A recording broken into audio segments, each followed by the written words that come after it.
30 তারিখ আপনাদের কি কর্মসূচি, মানে কি করতে চলেছেন আপনারা?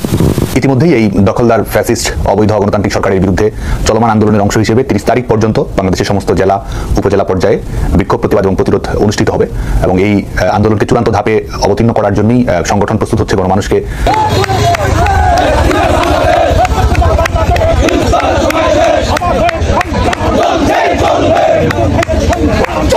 অবশেষে আওয়ামী লীগ দ্বিগুণ শক্তি নিয়ে ফিরে আসে। আজকে থেকেই তারা রাজপথে নেমেছে। এদিকে আজ আওয়ামী লীগের অ্যাকশনে দেশে নতুন পরিস্থিতি হয়েছে। দ্বিগুণ শক্তি নিয়ে শেখ হাসিনা এবার ক্ষমতায় বসবে, এই নিয়ে দেশবাসী আতঙ্কে আছে। কি হবে?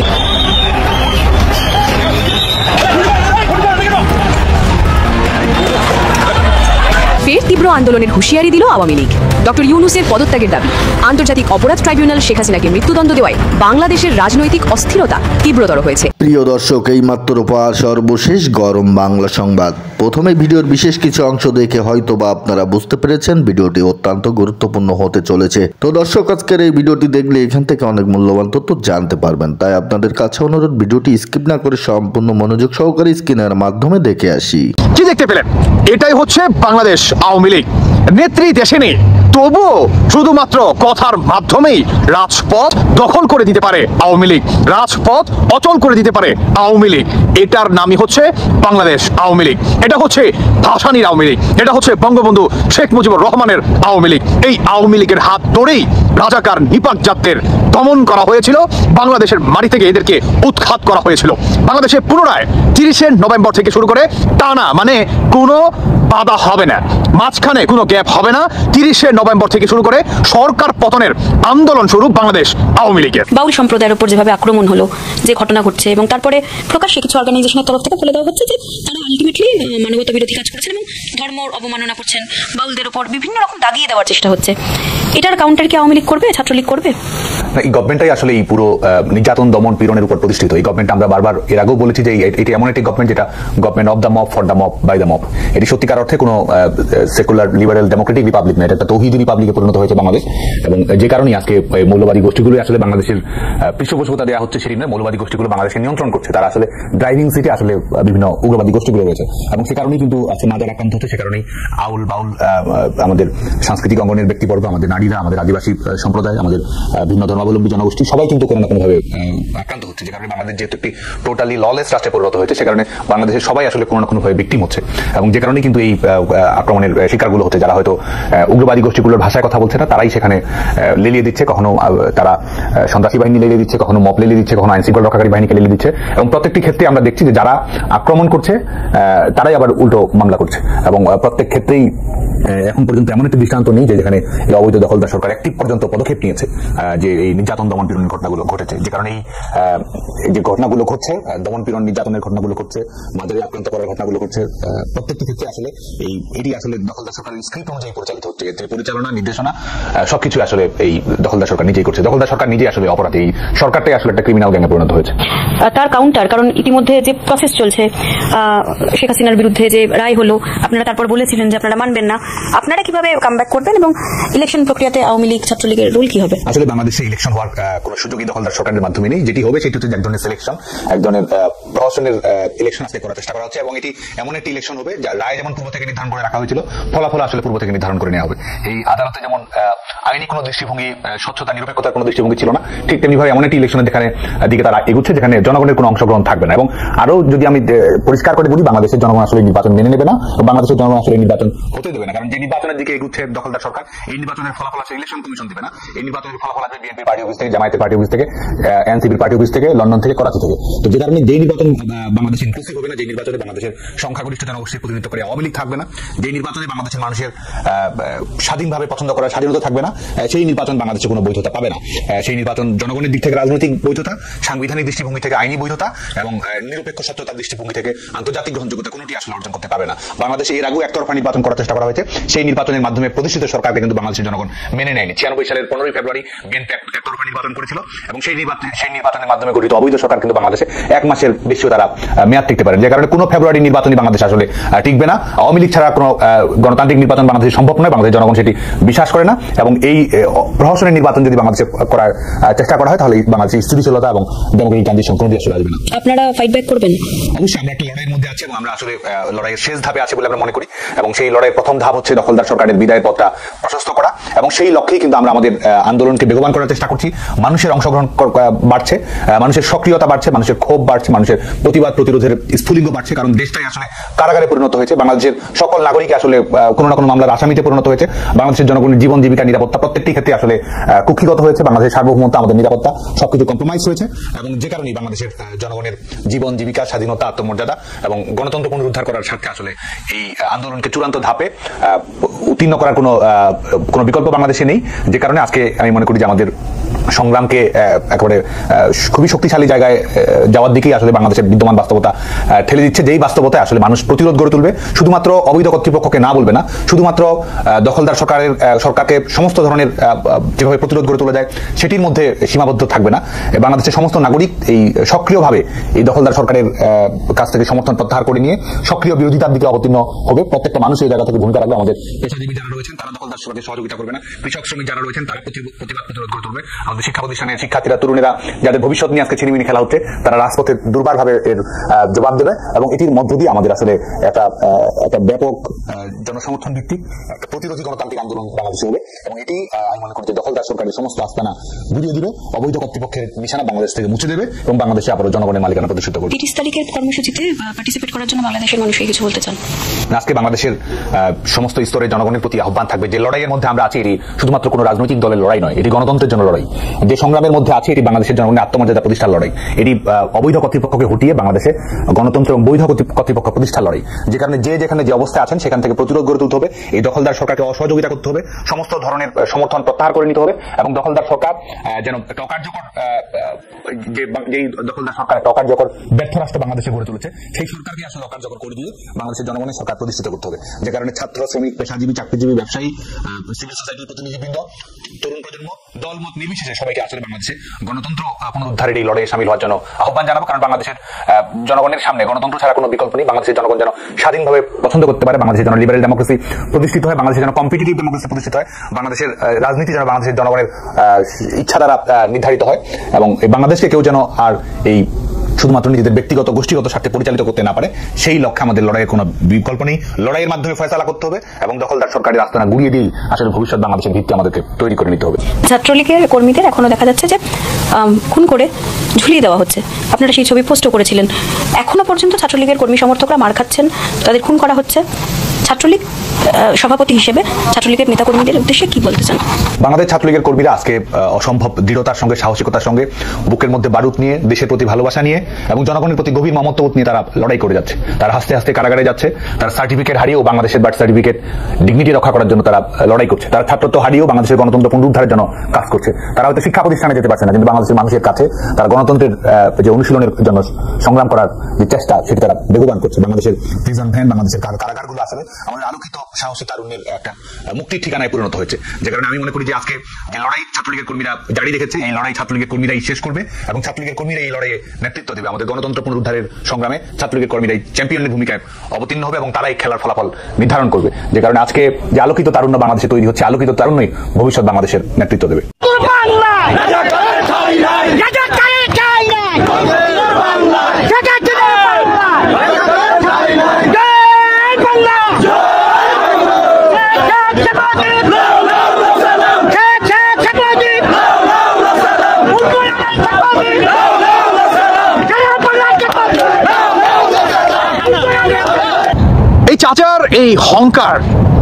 চাচার এই হংকার চারটেখানি কথা নয়। এই হংকার হচ্ছে নিজের স্বাধীনতার হংকার। এই হংকার হচ্ছে বঙ্গবন্ধুর আদর্শর হংকার। এই হংকার হচ্ছে বাংলাদেশের মাটিকে পুনরায় রাজাকারদের হাত থেকে উদ্ধার করার জন্য হংকার। এই হংকার কখনো দাবায় রাখতে পারবে না। বাংলাদেশ আওয়ামী লীগ, ছাত্রলীগ, যুবলীগ, কৃষি লীগ, যত লীগ আছে, সর্বশেষ বলবো বাংলাদেশ সাধারণ জনগণ থেকে শুরু করে একসাথে রাজপথে নেমে আসুন। 30 নভেম্বর থেকে শুরু করে বাংলাদেশে স্বৈরাচার ডক্টর ইউনূসের সরকার পতনের আন্দোলনে আপনারা সকলেই সহায়তা করুন। আমি আরেকটি কথা বলতে চাই, সেটি হচ্ছে এটি না বললেই নয়, সাধারণ জনগণের উদ্দেশ্যে আমি লাইনটি বলে শেষ করে দিব। আপনারা সকলে আওয়ামী লীগের পাশে দাঁড়ান, আওয়ামী লীগের হাত প্রশস্ত করুন, কেননা স্বৈরাচার দখলদার এই ইউনূস পার্টিকে বাংলাদেশের মাটি থেকে উৎখাত করতেই হবে। যদি এটা না হয় তাহলে আমাদের বাংলাদেশের সার্বভৌমত্ব হুমকির মুখে পড়ে যাবে। দেখেন নাই বর্তমান স্বৈরাচার এই ইউনূসের আপনার কিংস পার্টিরা কি বলে, জামাতি হিজবুতিরা কি বলে, যে গোলাম আজমের বাংলাদেশে ৭১-এর কোনো ঠাঁই নেই, গোলাম আজমের বাংলাদেশে মুজিববাদের কোনো ঠাঁই নেই। তাদেরকে উদ্দেশ্যে বলে দিতে চাই, এভাবে না, তাদের ৩০শে নভেম্বর থেকে আপনারা রাজপথে নেমে এসে আওয়ামী লীগের হাত প্রশস্ত করে আপনারা এটার জবাব দিয়ে দেন যে ৭১-এর বাংলাদেশে, মুজিবের বাংলাদেশে গোলাম আজম এবং তার প্রেতাত্মাদের ঠাঁই নেই। আপনারা রাজপথে নেমে এসে এটার জবাব দিয়ে দেন। জবাব হবে রাজপথে, মুখে নয়। যেমনটা ৩০শে নভেম্বরকে কেন্দ্র করে টানা যেই আওয়ামী লীগের বিক্ষোভ এবং আপনার স্বৈরাচার ইউনূসের পতনের যেই আন্দোলন, এটাকে কেন্দ্র করে আপনারা শক্ত হাতে এবং রাজপথে নেমে এসে আওয়ামী লীগের হাতে হাত রেখে, আওয়ামী লীগের কাঁধে কাঁধ রেখে আপনারা এটা জবাব দিয়ে দিবেন। ইনশাল্লাহ সফল হোক আওয়ামী লীগের স্বৈরাচার ডক্টর ইউনূসের পতনের আন্দোলনকে কেন্দ্র করে। যে সাবেক প্রধানমন্ত্রী শেখ হাসিনার ভাগ্নি টিউলিপ সিদ্দিকীর বিরুদ্ধে দুদক যে মামলাটি দায়ের করেছে আদালতে, তার রায় দেওয়া হতে যাচ্ছে ১ ডিসেম্বর, এবং সেই মামলাকে কেন্দ্র করে দুদকের অভিযোগের বিরুদ্ধে টিউলিপ সিদ্দিকীর পক্ষে ব্রিটেনের যে ৬ প্রখ্যাত আইনজীবী একটি চিঠি দিয়েছেন লন্ডনে বাংলাদেশ হাই কমিশনার বরাবর। তাতে আমাদের এটি ধরে নেওয়ার কোনো কারণ নেই যে এটি কেবলই মাত্র একটি প্রতিবাদ, কেবলই মাত্র একটি চিঠি বা একটা স্টেটমেন্ট, এটি মনে করার কোনো কারণ নেই। এই বিষয়টি অনেক দূর যেতে পারে এবং তাতে করে বর্তমান অন্তর্বর্তী সরকার বা সরকার প্রধান বা দুদকের উপরে বেশ মারাত্মক একটা প্রভাব পড়তে পারে। সেটি কি ধরনের আমি পরে বলছি, এবং এতে যে প্রভাব যথেষ্ট পড়বে তা নির্ভর করছে টিউলিপ সিদ্দিকী কত দূর যাবেন, তার পরবর্তী পদক্ষেপগুলো কি হবে। টিউলিপ সিদ্দিকী যে অনেক দূর যাবেন তারও একটা ধারণা আমরা পাই। কারা এই চিঠিতে স্বাক্ষর করেছেন, কারা তার জন্য লড়তে প্রস্তুত, তাদের সম্বন্ধে একটু ধারণা দিতে পারলে মোটামুটি আমরা সহজেই বুঝতে পারি। চিঠিতে স্বাক্ষর করেছেন কারা, কাদের পক্ষ থেকে চিঠি দেওয়া হয়েছে? এই চিঠিতে স্বাক্ষর করেছেন ডমিনিক গ্রিভ, কেসি। কেসি সম্পর্কে আমাদের হয়তো অনেকের ধারণা নেই, অনেকের ধারণা থাকতে পারে। অর্থাৎ কিংস কাউন্সিল, কিংস কাউন্সিল আগে ছিল কুইন্স কাউন্সিল, যেহেতু ব্রিটেনের রানী শাসিত ছিল বা রানীর সর্বোচ্চ পদমর্যাদা ছিল, শাসিত তো ঠিক নয়, এখন তো রাজা চার্লস, সেহেতু এখন বলা হয় কিংস কাউন্সিল, অর্থাৎ সর্বোচ্চ উপাধিপ্রাপ্ত আইনজীবী পেশায় সিনিয়র লয়ার হিসেবে। এই ডমিনিক গ্রিভ আবার একজন সাবেক অ্যাটর্নি জেনারেল, যিনি কাজ করেছেন 2010 থেকে 2014 সাল পর্যন্ত। এবং ডেভিড ক্যামেরন, আপনারা বুঝতে পারছেন, কনজারভেটিভ পার্টি যিনি প্রধানমন্ত্রী ছিলেন সেই সময়, তার সরকারের সময়। আরেকজন রয়েছেন রবার্ট বাকল্যান্ড, তিনিও কেসি এবং যথারীতি তিনিও একজন সাবেক অ্যাটর্নি জেনারেল। রয়েছেন ডেভিড গক, কনজারভেটিভ পার্টির সাবেক বিচারমন্ত্রী, জাস্টিস সেক্রেটারি। আমাদের মনে রাখা দরকার যে টিউলিপ সিদ্দিকী লেবার পার্টির সংসদ সদস্য এই মুহূর্তে। যখন তিনি পদত্যাগ করলেন তার আগে, মানে কোন পদে ছিলেন, কোত্থেকে পদত্যাগ করলেন, তিনি ব্রিটেনের অর্থ মন্ত্রণালয়ের সিটি মিনিস্টার ছিলেন। কিন্তু তার পক্ষে আছেন কারা? তার নিজ দলের লোকেরা আছেন বটেই, একই সঙ্গে বিরোধী দল কনজারভেটিভ পার্টির অনুগত বা এই সময় কাজ করা বাঘা বাঘা আইনবিদ, এমনকি সাবেক বিচারমন্ত্রীও রয়েছেন। চেরি ব্লেয়ার, তিনিও কেসি, নামটা শুনেই বুঝতে পারছেন যে লেবার দলের সাবেক প্রধানমন্ত্রী টনি ব্লেয়ারের স্ত্রী। রয়েছেন প্রফেসর ফিলিপ স্যান্ডস, তিনিও কেসি, কিংস কাউন্সিল। এবং জিওফ্রি রবার্টসন একইভাবে তিনিও কেসি। অতএব আমাদেরকে এটুকু সহজেই ধরে নিতে হবে যে টিউলিপ সিদ্দিকী যখন নেমেছেন বেশ আটঘাট বেঁধে নেমেছেন। এখন বিষয় হচ্ছে যে কি ধরনের প্রভাব পড়তে পারে বর্তমান সরকার, সরকার প্রধান কিংবা দুদকের উপরে। যেহেতু এ ধরনের প্রখ্যাত সব আইনজীবী টিউলিপ সিদ্দিকীর পক্ষে লড়ার জন্য প্রস্তুত, সেই জায়গা থেকে টিউলিপ সিদ্দিকী যদি মানহানির কোনো মামলা ঠুকে দেন এবং সেখানে টিউলিপ সিদ্দিকীর জয়লাভ হয়, সেক্ষেত্রে বড় অঙ্কের টাকা ক্ষতিপূরণ হিসেবে গোনা লাগতে পারে ডক্টর মোহাম্মদ ইউনূসের জন্য। বড় ধরনের ক্ষতিপূরণ দেওয়া লাগতে পারে দুদককেও, দুর্নীতি দমন কমিশনকেও। এবং আরো সবচেয়ে বড় যে প্রভাবটি পড়তে পারে, যেই অভিযোগগুলো রয়েছে সাবেক প্রধানমন্ত্রী শেখ হাসিনার বিরুদ্ধে বা টিউলিপ সিদ্দিকীর খালার বিরুদ্ধে, সেই মামলাগুলো যথেষ্ট প্রশ্নের সম্মুখীন হতে পারে আন্তর্জাতিক পরিমণ্ডলে। যেহেতু শেখ হাসিনার ফাঁসির রায় ঘোষিত হয়েছে বিচারে, আবার 21 বছরের কারাদণ্ড আমরা শুনলাম বৃহস্পতিবার প্লট দুর্নীতি মামলায়। এইগুলো নিয়ে এরই মধ্যে প্রশ্ন উত্থাপিত হয়েছে আন্তর্জাতিক পরিমণ্ডলে, বিভিন্ন মানবাধিকার সংগঠন এমনকি জাতিসংঘের পক্ষ থেকেও নানান ধরনের প্রশ্ন উত্থাপিত হয়েছে। সেই সব জায়গা থেকে এটি আরো বেশি এস্টাবলিশড হওয়ার সম্ভাবনা রয়েছে যে শেখ হাসিনার বিরুদ্ধে যে মামলাগুলো, টিউলিপ সিদ্দিকীর বিরুদ্ধে মামলা সহ এর সবই বাংলাদেশে এগুলো পরিচালিত হচ্ছে অনেক বড় বেশি প্রতিহিংসার জায়গা থেকে। এবং সবচেয়ে গুরুত্বপূর্ণ যেই বিষয়টি টিউলিপ সিদ্দিকীর পক্ষে যুক্তি হিসেবে উপস্থাপন করা হয়েছে এই চিঠিতে, তা হচ্ছে তিনি তো পলাতক নন, তিনি ব্রিটেনের নাগরিক, ব্রিটেনে তার জন্ম, ব্রিটেনে তিনি রাজনীতি করছেন, ব্রিটেনের বর্তমান সংসদ সদস্য, ব্রিটেনের সরকারের মন্ত্রী পরিষদেও তিনি ছিলেন। এখানে যে কথাটি বলা হচ্ছে তা হচ্ছে এরকম যে মিসেস সিদ্দিকীর বিরুদ্ধে যে অভিযোগ দায়ের করা হয়েছে, সেই অভিযোগ এবং প্রমাণের সাথে সম্পর্কিত কোনো তথ্য উপস্থাপন করা হয়নি, বরং মিডিয়া রিপোর্ট থেকে দেখা যাচ্ছে যে যদিও তিনি যুক্তরাজ্যে জন্মগ্রহণ করেছিলেন এবং তার প্রাপ্তবয়স্ক জীবন এখানেই কাটিয়েছেন, তবু তার সাথে এমন আচরণ করা হচ্ছে যেন তিনি একজন বাংলাদেশি নাগরিক এবং বাংলাদেশে বসবাস করছেন। এই যে বক্তব্যগুলো, তার মধ্যে আলাদা একটা টোন আমরা লক্ষ্য করতে পারি। বাংলাদেশ সরকার ধরে নিয়েছে যে টিউলিপ সিদ্দিকী বাংলাদেশের নাগরিক, কিন্তু ব্রিটেন সেটি কোনোভাবেই সেই দৃষ্টিতে দেখছে না। তারা মনে করছে তাদের সরকারের সাবেক একজন মন্ত্রী বা বর্তমান সংসদ সদস্যের বিরুদ্ধে বাংলাদেশের প্রতিহিংসার জায়গা থেকে বাংলাদেশের বর্তমান অন্তর্বর্তী সরকার এই মামলাগুলো পরিচালনা করছে বা অভিযোগগুলো দায়ের করেছে। এখানে বলা হচ্ছে যে তার সাথে এমন আচরণ করা হচ্ছে যেন তিনি একজন বাংলাদেশি নাগরিক এবং বাংলাদেশে বসবাস করছেন। এবং খুব অদ্ভুত যুক্তি, মানে অদ্ভুত ঠিক নয়, খুব জোরালো যুক্তি তুলে ধরা হয়েছে। তিনি যেসব নথিপত্র দেখেননি সেগুলি প্রসিকিউশন কর্তৃক বাংলাদেশের ঠিকানাগুলিতে পাঠানো হয়েছে, যেগুলির সম্পর্কে তার কোনো জ্ঞান বা সংযোগ নেই বলে তিনি দাবি করছেন। অর্থাৎ টিউলিপ সিদ্দিকীর বিরুদ্ধে যে অভিযোগ বা নানান ধরনের নথিপত্র কোথায় পাঠানো হয়েছে, বাংলাদেশের কোনো একটি ঠিকানাতে টিউলিপ সিদ্দিকী একটি ঠিকানা পাওয়া গেছে বা দুদক মনে করেছে এটি ঠিকানা, সেগুলোই তাদের নথিপত্রে সংযুক্ত করা হয়েছে এবং সেখানে যাচ্ছে। বলা হচ্ছে যে এই নথিপত্রগুলির জবাব দিতে এবং আদালতে হাজির হতে না পারার কারণে দুদক এবং প্রসিকিউশন এই সিদ্ধান্তে উপনীত হয়েছে যে মিসেস সিদ্দিক একজন পলাতক এবং অনুপস্থিতি তার বিচার করা যেতে পারে। এই ধরনের প্রক্রিয়া কৃত্রিম এবং মামলা পরিচালনার একটি কল্পিত এবং অন্যায্য উপায়।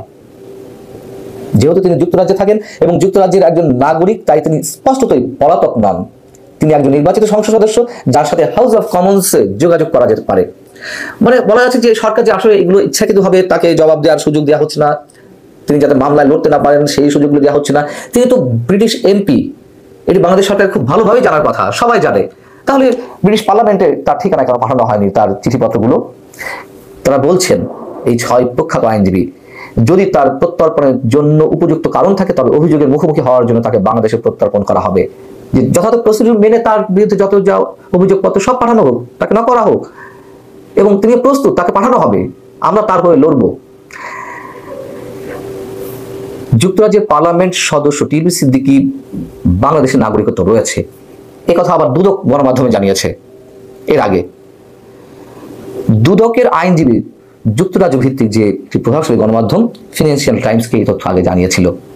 যদিও টিউলিপ বলে আসছেন যে বাংলাদেশে তার কোনো নাগরিকত্ব নেই, এবং এটা তো খুব সহজে বোঝা যায় যে এই ধরনের কোনো কিছু যদি থাকতো তাহলে তিনি সেখানে রাজনীতিই করতে পারতেন না। এত সহজ না বিষয়গুলো। এছাড়া ওই চিঠিতে আরো অনেক বিষয় উল্লেখিত হয়েছে যেগুলো আপনারা এর মধ্যে জেনেছেন, যে তাকে মামলার জন্য ন্যূনতম অধিকারটুকু দেওয়া হয়নি এবং তার আইনজীবী নিয়োগের সুযোগ দেওয়া হয়নি। তিনি যে আইনজীবী নিয়োগ দিয়েছিলেন তাকে গৃহবন্দী করে রাখা হয়েছে, তাকে হত্যার তার মেয়েকে হত্যার হুমকি দেওয়া হয়েছে, এরকম আরো বেশ কিছু অভিযোগ করা হয়েছে। শেষে এখানে বলা হচ্ছে যে ক্ষমতাসীনরা দুদকের পক্ষ থেকে বা সরকারি দলের, সরকারি দল তো নয়, মানে সরকারের কর্তা ব্যক্তিদের মধ্য থেকে অনেকে এমন সব মন্তব্য দিনের পর দিন অসংখ্যবার গণমাধ্যমে করা হয়েছে, এমনকি ডক্টর মোহাম্মদ ইউনূসও করেছেন টিউলিপ সিদ্দিকীর বিরুদ্ধে অযাচিত মন্তব্য। তাতে করে এই 6 প্রখ্যাত আইনজীবী মনে করছেন যে এটি কোনোভাবে, এই বিচার প্রক্রিয়া কোনোভাবে নিরপেক্ষ এবং হস্তক্ষেপ মুক্ত নয়। 2024 আগস্টের পর থেকেই নিজেকে আলোচনার কেন্দ্রে রাখতে নিয়মিতভাবে ফেসবুক পোস্ট, ফেসবুক লাইভে আসা অ্যাডভোকেট জেডাই খান পান্না আবারও একটা নাটক করেছেন। 4 দিন আগে তিনি ঘোষণা দিয়েছিলেন যে গুম সংক্রান্ত দুটো মামলায় তিনি শেখ হাসিনার পক্ষে আইনি লড়াই লড়তে চান রাষ্ট্রপক্ষ নিযুক্ত আসামি পক্ষের আইনজীবী হিসেবে, মানে স্টেট ডিফেন্স লয়ার হিসেবে। তখন থেকে এই প্রশ্ন উঠেছিল যে জেডাই খান পান্না শেখ হাসিনার পক্ষে লড়তে এই উৎসাহ কেন দেখাচ্ছেন? কারণ শেখ হাসিনা এই আদালতকে ক্যাঙ্গারু আদালত, সাজানো আদালত, রাজনৈতিক প্রতিশোধের আদালত হিসেবে অভিহিত করেছেন আন্তর্জাতিক সংবাদ মাধ্যমের কাছে স্পষ্টতই, এবং আওয়ামী লীগ একে একটা সাজানো রাজনৈতিক উদ্দেশ্য প্রণোদিত বিচার কার্য হিসেবে চিহ্নিত করে আওয়ামী লীগের তরফেও শেখ হাসিনার পক্ষে কোনো আইনজীবীকে নিয়োগ দেওয়ার কোনো চেষ্টা করা হয় নাই। শেখ হাসিনা যেহেতু এই আদালতে এসে হাজিরা দেন নাই, তাকে পলাতক হিসেবে ধরে নিয়েই তার পক্ষের আইনজীবী নিয়োগের কোনো সুযোগ না দিয়েই তার বিচার চলছে আদালতে। এবং আন্তর্জাতিক অনেক মানবাধিকার সংগঠন এই আসামি পক্ষের কোনো আইনজীবীকে যে সম্পূর্ণত সুযোগ না দিয়ে এমন একটা বিচার করে মৃত্যুদণ্ড দিয়ে দেওয়া হয়েছে সে বিষয়েও সমালোচনা করেছে। তো যে আদালতকে শেখ হাসিনা গ্রহণযোগ্য আদালত হিসেবে মনেই করেন না, সেই আদালতে শেখ হাসিনাকে তিনি ডিফেন্ড করবেন বা শেখ হাসিনার পক্ষে তিনি আদালতে দাঁড়াবেন, এই ঘোষণা দিয়ে অ্যাডভোকেট জেডাই খান পান্না কি করতে চাইছেন এবং কেন এই বিষয়টি নিয়ে তিনি দৃষ্টি আকর্ষণের চেষ্টা করছেন সে নিয়ে নানা তরফের সন্দেহের মধ্যে অ্যাডভোকেট জেডাই খান পান্না অত্যন্ত নাটকীয় ব্যক্তিত্ব। সেই নাটকীয় ব্যক্তিত্ব নতুন নাটক উপস্থাপন করেছেন। তিনি ফেসবুক লাইভে এসে জানিয়েছেন তিনি এখন সিদ্ধান্ত নিয়েছেন, যেহেতু তার ভাষায় বঙ্গবন্ধু কন্যা এই আদালতকে গ্রহণযোগ্য বলেই মনে করেন না এবং এই আদালতের উপর তার কোনো আস্থা নাই, তিনি এই আদালতে শেখ হাসিনাকে ডিফেন্ড করবেন না, তিনি রাষ্ট্রপক্ষের ডিফেন্স লয়ার হিসেবে বা রাষ্ট্রপক্ষ নিযুক্ত আসামি পক্ষের আইনজীবী হিসেবে দায়িত্ব পালন করবেন না। জেডাই খান পান্না এই শেখ হাসিনার মামলাকে কেন্দ্র করে মানে গত বছর থেকেই ভীষণভাবে নিজেকে আলোচনায় রাখতে চেয়েছেন। 2024-এরই আগস্ট সেপ্টেম্বরে হবে, তিনি সংবাদ মাধ্যমের সামনে এসে হঠাৎ ঘোষণা দিয়ে বসলেন যে শেখ হাসিনার মামলায় যদি তিনি সুযোগ পান তিনি তাহলে শেখ হাসিনার পক্ষে মামলা লড়তে চান। এবং এখন এই যে নানা রকম নাটকীয়তার পর সম্প্রতি তাজুল ইসলাম যে রাজনৈতিক দলের সদস্য, মানে জামায়াতে ইসলামী থেকে ভেঙে তো ব্যারিস্টার আব্দুর রাজ্জাক, জামায়াতে ইসলামীর প্রখ্যাত নেতা এবং আইনজীবী, শীর্ষস্থানীয় আইনজীবী ব্যারিস্টার আব্দুর রাজ্জাক জামায়াতে ইসলামী ভেঙে কয়েকজন অনুসারীকে নিয়ে এবি পার্টি গঠন করেন।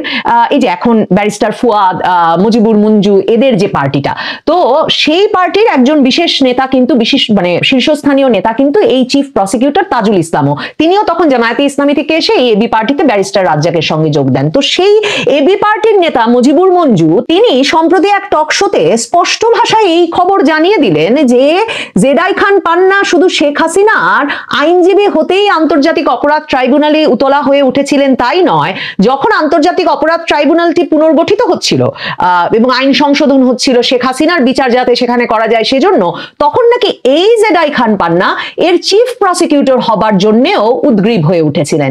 জেডাই খান পান্না এরপর এবছর 2025-এর আগস্টের দিকে হবে, 2025-এর আগস্ট সেপ্টেম্বরের দিকে এসে আরেক সহকর্মী আইনজীবীকে দিয়ে আন্তর্জাতিক অপরাধ ট্রাইব্যুনালে যেই আদালতে শেখ হাসিনার বিরুদ্ধে মানবতা বিরোধী অপরাধের মামলা চলছিল, যার রায় হলো, সেই আদালতে তিনি শেখ হাসিনার পক্ষে লড়তে চান এমন একটা আবেদন পেশ করেন। এবং সেখানে আবার ইন্টারেস্টিং হচ্ছে সেই আবেদনটি জেডাই খান পান্নার হয়ে আদালতে পেশ করেন যে আইনজীবী, তার নাম নাজনীন নাহার। এই অ্যাডভোকেট নাজনীন নাহারকে কিন্তু গুমের মামলায় জিয়াউল আহসানের আইনজীবী হিসেবে তিনি যখন তার একটা উদ্বেগের কথা সম্প্রতি আদালতে আন্তর্জাতিক অপরাধ ট্রাইব্যুনালে ওই গোলাম মুর্তুজা মজুমদারের আদালতেই পেশ করতে গেছেন, তখন চিফ প্রসিকিউটর তাজুল তাকে এমন ধমকানো ধমকেছেন যে রীতিমতো এটা সংবাদ শিরোনাম হয়েছে সকল শীর্ষস্থানীয় সংবাদ মাধ্যমে যে চিফ প্রসিকিউটর তাজুল ইসলাম আসামি পক্ষের একজন আইনজীবী, গুমের মামলার আসামি মেজর জেনারেল জিয়াউল আহসান, তার আইনজীবী নাজনীন নাহারকে বলেছেন আপনার বিরুদ্ধেও অনেক অভিযোগ পাচ্ছি, আপনি বেশি কথা আদালতে বললে আপনাকেও আসামি করে দেওয়া হবে এবং রীতিমতো আপনি চুপ করুন, আপনি বেশি কথা বলেন, আপনি জোরে কথা বলেন থেকে শুরু করে ধমকের পর ধমক দিয়ে তাজুল ইসলাম একটা এমন ভয়ের পরিবেশ তৈরি করেছেন আন্তর্জাতিক অপরাধ ট্রাইব্যুনালে গোলাম মুর্তুজা মজুমদার, মানে যে বিচারপতি শেখ হাসিনার মৃত্যুদণ্ড দিলেন তারই আরেক আদালতে, যে সেটা শুধু সংবাদ শিরোনাম হয়েছে তাই নয়, ডেভিড বার্গম্যান, কামাল হোসেনের মেয়ের জামাই সারা হোসেনের স্বামী ডেভিড বার্গম্যান, যিনি আন্তর্জাতিক অপরাধ ট্রাইব্যুনালকে গভীরভাবে পর্যবেক্ষণ করেন এবং যার মূল ইন্টারেস্টের জায়গায় বাংলাদেশের রাজনীতি এবং আন্তর্জাতিক অপরাধ ট্রাইব্যুনাল, তিনি পর্যন্ত এরকম একটা নিবন্ধ লিখে ফেলতে বাধ্য হয়েছেন যে চিফ প্রসিকিউটর তাজুল যে ব্যবহার আইনজীবীদের সঙ্গে করছেন আদালতে সেটা ঠিক হচ্ছে না। চিফ প্রসিকিউটর তাজুল শুধু যে এই একটা আদালতে, আন্তর্জাতিক অপরাধ ট্রাইব্যুনালের একটা আদালতে যে শুধু এরকম ধমকাধমকি করেছেন প্রসিকিউশন টিমের সদস্যরা আসামি পক্ষের আইনজীবীকে তাই নয়, এরও কয়েকদিন আগে খবর বেরিয়ে আসে যে আরেক আদালতে, আন্তর্জাতিক অপরাধ ট্রাইব্যুনালের আরেক বিচারপতির আদালতে যেখানে বিচার চলছিল আশুলিয়ায় পুলিশের ছাত্র জনতাকে হত্যা এবং মৃতদেহ পুড়িয়ে ফেলার অভিযোগে, সেখানে যখন রাষ্ট্র নিযুক্ত আসামি পক্ষের আইনজীবী বলেছেন যে এই মামলাটির বিবেচনার সময় রাজসাক্ষী হিসেবে যে পুলিশ কর্মকর্তাকে হাজির করা হয়েছে তাকে তিনি যখন এই প্রশ্ন করে বসেছেন যে ওই থানায়, আশুলিয়া থানায় যে একজন এএসআই, এক দারোগা রাজু, তাকে যে মেরে পিটিয়ে ঝুলিয়ে রাখা হয়েছিল এই বিষয়টা রাজসাক্ষী জানেন কিনা, এবং তিনি যখন আদালতকে বলেছেন যে আশুলিয়ার ঘটনা বিবেচনা করতে হলে ওই পুলিশ হত্যার বিষয়েও বিবেচনা করতে হবে, তখনও প্রসিকিউশন এমন মানে চেঁচামেচি করেছে, এমন ধমকাধমকি করেছে যে এক পর্যায়ে আসামি পক্ষের আইনজীবী বলেছেন যে তিনি গায়ের জোরের সঙ্গে পেরে উঠবেন না এবং আদালতও তাকে বলেছেন আপনি পরবর্তী প্রশ্নে যান। তো প্রসিকিউশনদের এই প্রবল প্রতাপ এবং দাপটের মুখে কি জেরাই খান পান্না ভয় পেয়ে গেলেন? মানে তিনি যখন দেখলেন তার আরেক সহকর্মী পুলিশ হত্যার বিষয়ে কথা বলতে গিয়ে দাপটের শিকার হচ্ছেন, ধমকাধমকির শিকার হচ্ছেন, নাজনীন নাহার তার মক্কেলকে ডিফেন্ড করতে গিয়ে, মানে তার মক্কেলকে যে সেফ হাউসে নিয়ে গিয়ে যখন তখন জিজ্ঞাসাবাদ করা যাবে না এমন একটা আবেদন করতে গিয়ে ধমকাধমকির শিকার হচ্ছেন, তখন কি জেরাই খান পান্না বুঝলেন? নাকি জেরাই খান পান্নাকে ডেকে সরাসরি প্রসিকিউশনের তরফে এই ধমক দিয়ে দেওয়া হয়েছে যে এখন এই খবর ফাঁস হয়েছে যে আপনি চিফ প্রসিকিউটর হতে চেয়েছিলেন শেখ হাসিনার বিচারের আদালতে, এখন আপনি শেখ হাসিনার পক্ষে দাঁড়াতে চাচ্ছেন, এর চেয়েও আমাদের কাছে আরো অনেক গুরুতর তথ্য আছে এবং সেসব তথ্য আমরা ফাঁস করে দেব। কি বলা হয়েছে, কোন তরফে ভয় দেখানো হয়েছে বলা মুশকিল। তবে জেরাই খান পান্না নিজে বলেছেন যে তিনি শেখ হাসিনার পক্ষে আর লড়বেন না, তবে তার বন্ধু, তার নাকি দীর্ঘ সময়ের রাজনৈতিক সহচর বিএনপি নেতা অ্যাডভোকেট ফজলুর রহমান, যেই বিএনপি নেতা অ্যাডভোকেট ফজলুর রহমান শেখ হাসিনার রায়ের পর টক শোতে গিয়ে এই ট্রাইব্যুনালের শেখ হাসিনার বিচার করার এখতিয়ার আছে কিনা সে বিষয়ে প্রশ্ন তুলেছেন। অনলাইনের বিভিন্ন শোতে তিনি রীতিমতো বলেছেন যে এই রাজাকারের ট্রাইব্যুনালে শেখ হাসিনার বিচার উনি মানেন না, তার বিরুদ্ধে আদালত অবমাননার অভিযোগ এনেছে আন্তর্জাতিক অপরাধ ট্রাইব্যুনালে তাজুলের প্রসিকিউশন টিম। এখন জেরাই খান পান্না বলছেন তিনি শেখ হাসিনার পক্ষে লড়বেন না, তবে তিনি তার দীর্ঘদিনের বন্ধু অ্যাডভোকেট ফজলুর রহমানের পক্ষে আদালতে দাঁড়াতে চান। অ্যাডভোকেট পান্না জয় বাংলা জয় বঙ্গবন্ধু বলেছেন আজ তার বক্তব্যের শেষে, এবং বারবার শেখ হাসিনাকে বঙ্গবন্ধু কন্যা বলছিলেন, এবং তিনি এই কথাও বলেছেন যে তার যদি কোনো অপরাধ হয়ে থাকে তাহলে যেন তাকে মাফ করে দেওয়া হয়, কারণ অনেকে তাকে নির্বোধ বলেন, অনেকে তাকে পাগল বলেন, কিন্তু তিনি স্বাধীনভাবে চলতে চান, যখন যেটা ঠিক মনে হয় তখন সেটা করতে চান। মানে 4 দিন আগে তার ঠিক মনে হয়েছিল শেখ হাসিনার পক্ষে তিনি লড়বেন, এখন তার মনে হচ্ছে শেখ হাসিনার পক্ষে তিনি লড়বেন না। মানে সেটা সেই মানে এই ব্যাখ্যা দিতে গিয়ে তিনি নিজেকে শেষ পর্যন্ত বলেছেন যে পাগল নির্বোধ হিসেবেও অনেকে তাকে দেখেন, কিন্তু তিনি তাকে একজন স্বাধীন চেতা মানুষ মনে করেন, কাজেই গালাগালি না করে তাকে ক্ষমা করে দেওয়া ভালো হবে, এমন বক্তব্য তিনি দিয়েছেন। জেরাই খান পান্না শুধু যে জয় বাংলা জয় বঙ্গবন্ধু বলে আজকের বক্তব্য শেষ করেছেন তাই নয়, তিনি এই প্রশ্নও তুলেছেন যে আজকে যে সাজা দিয়েছে আদালত দুর্নীতির মামলায় সজীব ওয়াজেদ জয়, সাইমা ওয়াজেদ পুতুল এবং শেখ হাসিনাকে, সেখানে যে আদালত বলেছেন যে সজীব ওয়াজেদ জয়, সাইমা ওয়াজেদ পুতুল, শেখ হাসিনারা আবেদনই করেন নাই, কোনো আবেদন ছাড়া এই প্লটগুলো তাদের জন্য বরাদ্দ হয়েছে। তো জেরাই খান পান্না প্রশ্ন তুলেছেন যে যেই প্লটের জন্য তারা আবেদনই করেন নাই সেই প্লট তাদের নামে